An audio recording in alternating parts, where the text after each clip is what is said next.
I'm Trudy Race, Inclusion Manager at Rotherham United Community Sports Trust.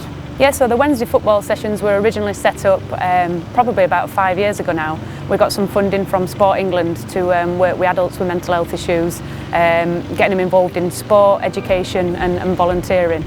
Hi, I'm Chris Bennington. I'm a sport worker for Rotherham Early Intervention in Psychosis. 9 years ago, I was working in Rotherham community, realised that there were no kind of mental health kind of football for young lads, women to go to, so we started it up.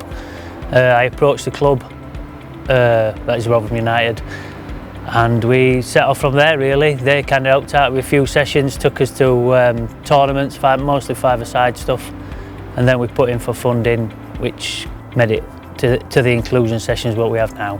Run kind of every Wednesday by a group of lads that come through. Most people with mental health problems, from psychosis to anxiety to depression and all a barrel full of mental health problems really. My name is Wade, I'm 21 years old, I'm a college student and I'm from Rotherham. So when I first started, I just moved into a homeless shelter and I just wanted like an escape from my reality, and football was a great way to just escape and just get to deal with my own problems in my own way. I've gotten in with the bad crowd every once in a while, and I've just had a lot of loss in my life, and I've just sort of dealt with it all. I'm never good at really thinking about things, never really good at putting like how I feel into emotion, well, into words. And when I play football, it just helps me clear my head so I can actually like truly understand what's going on. And when I understand myself, I can deal with some issues in my life better than I can at other times. In this group, the inclusion group, I really think it's the peer support what works well. So if there's a guy who comes along and he's struggling, there'll be at least one or two lads who'll put their arm around him and see if he's all right, or they can have a chat with staff, they can have a chat with me. We're always kind of there for them on that session if they need to come and have a chat.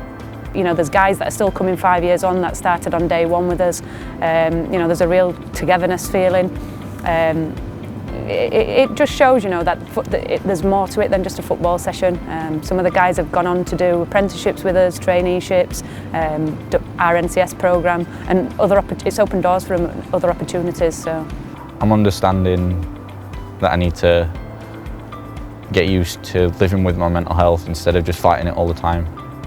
And football is just really helping me to actually understand who I am again. I think any kind of sport's really good and a positive thing for anybody that's either got diagnosed mental health issues or just feeling a bit rubbish, you know.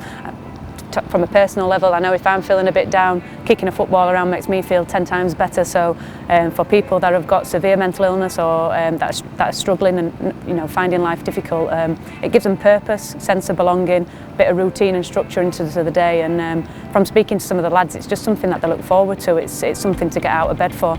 Well, like I say, it's an engagement tool. It's brilliant for engagement, it's peer support, it's friendship.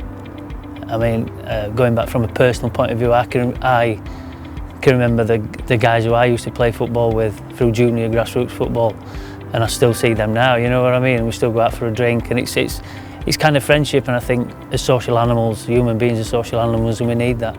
Or talk to somebody at school, or some of your lecturers at college, they're always quite a good, knowledgeable, approachable people. Your mum and dad, or even your friends. And just say, open up to someone. If you can't find like a catalyst, like I have with football, you just need to like find someone you trust, who you can talk to, as long as it takes your mind off it. Because being alone in a situation like this is not the best. So having that support around you, it helps out a lot.